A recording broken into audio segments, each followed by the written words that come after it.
बकरीद से पहले कुर्बानी को लेकर सियासत गर्मा गई है। भारतीय जनता पार्टी जहां गौवंश की हत्या पर प्रतिबंध की मांग कर रही है, वहीं दूसरी ओर उपराष्ट्रपति हामिद अंसारी ने आज मांग की है कि गाय को राष्ट्रीय पशु घोषित किया जाना चाहिए। इस पूरे मामले पर मेरे साथ बात करने के लिए मौजूद हैं समाजवादी पार्टी के सांसद हरिंद्र मलिक जी। उनसे पूछते हैं, सर ये बताइए, हामिद अंसारी साहब अब कह रहे हैं कि गाय को राष्ट्रीय पशु घोषित किया जाना चाहिए जिससे उसकी कुर्बानी पूरी तरह बंद। इसमें हर्ज क्या है? राष्ट्रपति जो गाय है, देखिए राष्ट्रीय पशु घोषित होना चाहिए। इसका धार्मिक महत्व तो है ही, हम लोग सम्मान करते हैं गाय का, और उसके पीछे सामाजिक और आर्थिक मामला भी है। गोवंश से आपकी खेती चलती है, इनका एक अंग भी, एक वो भी, इसके गोबर से आपको खाद मिलता है, पेशाब से दवाई मिलती है, दूध खुद दवा का होता है, औषधीय गुण होते हैं गाय के दूध में। और आपको जानकर के ये अच्छा लगेगा कि जो पहाड़ पर बद्दी नस्ल की गाय मिलती है, उसके दूध की तासीर गर्म होती है।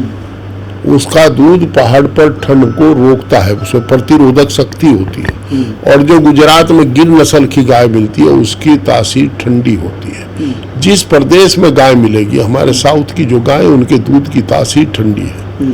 तो गाय का तो अपना महत्व है, इसमें क्या है? गाय को ही राष्ट्रीय पशु घोषित कर देना चाहिए था पहले साल ही। कुर्बानी से पहले जिस तरीके की चीज़ें ये हो रही हैं, लगातार सियासत गर्मा रही है। प्रदेश सरकार ने आदेश निकाला है कि जो गैर कैटेगराइज जानवर हैं उनको जो काटेगा उसके खिलाफ सख्त कार्रवाई की जाएगी। देखिए, कोई नहीं काटता भाई। 50 साल से तो हम सार्वजनिक जीवन में, 70 साल उम्र होगी, हमने कभी प्रतिबंधित पशु को कटते नहीं देखा, कोई कुर्बानी नहीं देखा, और कभी खुले में कुर्बानी होते नहीं देखी। और मेरे जिले में तो 30% मुसलमान है, 30 से ज़्यादा। पर मैं मुस्लिम मोहल्ले के पास रहता हूँ, वहीं को गुजरते हैं। हमेशा कुर्बानी पर्दे में होती है, कभी खुले में नहीं होती। घरों के अंदर कुर्बानी करते हैं। तो कुल मिलाकर एक मामला ये भी है, जो इस्लामिक धर्म गुरु हैं वो बार बार इस पर बयान देते हैं, देवन से बयान आता है। एक महंगाई को लेकर भी लगातार सवाल खड़ा हो रहा है, क्योंकि पहले डीजल पेट्रोल के दाम धीरे धीरे बढ़े थे, आज सीएनजी के दाम फिर से बढ़ गए हैं। देखिए, जो ट्रांसपोर्टेशन के जब दाम बढ़ेंगे तो महंगाई बढ़ेगी, खर्च बढ़ेगा। सीएनजी के दाम बढ़े तब भी बढ़ेगा। और आपके वैसी गैस के दाम बढ़ रहे हैं, कुकिंग गैस के, तो भी बढ़ रहा है। महंगाई तो बढ़ेगी। महंगाई चरम सीमा पर है। और उन्हीं के राज में है जो 400 रुपए का सिलेंडर हो करके सड़क पर बैठ गए थे, वो जो कभी प्याज ले करके बैठते थे, कभी आलू ले करके बैठते थे, उन्हीं के राज में है। ये देश है, ये राज है। सोने खदान मिल गई, अदानी जी को दे दी, और हमें कहते हैं कि आप सोना मत खरीदो।